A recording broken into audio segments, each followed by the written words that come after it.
Kalaburagi Lokayukta police ಅಧೀಕ್ಷನಾದ ಮತ್ತು Lokayukta DSP ರವರಾದ ಶ್ರೀ ಮಂಜುನಾಥ ಕೆ ಗಂಗೈ ಪಿವೈರವರಾದ ಶ್ರೀಮತಿ ಧ್ರುವತಾರ ಸಿ ಮತ್ತು ಶ್ರೀಮತಿ ಅಕ್ಕಮಹಾದೇವಿ ಹಾಗೂ ಸಿಬ್ಬಂದಿಯವರು ಕಲಬುರಗಿ ನಗರದ ಯುವ ಸಬಲೀಕರಣ ಮತ್ತು ಕ್ರೀಡಾ ಇಲಾಖೆಯ ಜಿಲ್ಲಾ ಕ್ರೀಡಾಂಗಣವಾದ ಶ್ರೀ ಚಂದ್ರಶೇಖರ ಪಾಟೀಲ್ ಸ್ಟೇಡಿಯಂಗೆ ಭೇಟಿ ನೀಡಿ ಪರಿಶೀಲನೆ ನಡೆಸಿದ್ದರು.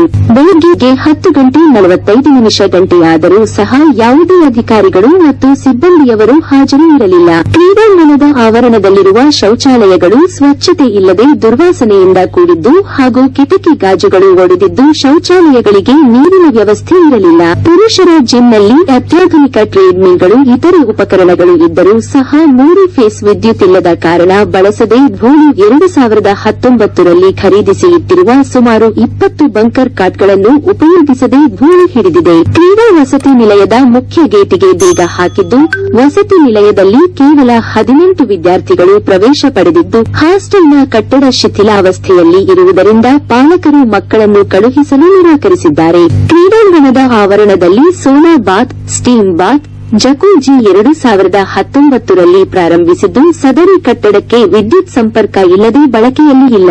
ಸದರಿ ಕಟ್ಟಡವು ಸಂಪೂರ್ಣ ಕಳಪೆಯಿಂದ ಕೂಡಿದ್ದು ಈಗಾಗಲೇ ಶಿಥಿಲಾವಸ್ಥೆಗೆ ತಲುಪಿದೆ. ಉಳಿದಂತೆ badminton court, kabaddi, kho kho, tennis, basketball court, judo, ಸ್ಕರ್ ಭಾಗಿಸು, ವಶ್, ಈಜುಕೊಳ ಮತ್ತು ಟೇಬಲ್ ಟೆನ್ನಿಸ್ ಇತ್ಯಾದಿ ಆಟಗಳು ಮತ್ತು ತರಬೇತಿಗೆ ವ್ಯವಸ್ಥೆಗಳಿದ್ದು ಅದರ ಸದುಪಯೋಗ ಪಡಿಸಿಕೊಳ್ಳಲು ಸಾರ್ವಜನಿಕರು ಅಷ್ಟಾಗಿ ಆಸಕ್ತಿ ಹೊಂದಿಲ್ಲದಿರುವುದು ಹಾಗೂ ಮಾಹಿತಿ ಕೊರತೆ ಇರುವುದು ಕಂಡುಬಂದಿದೆ.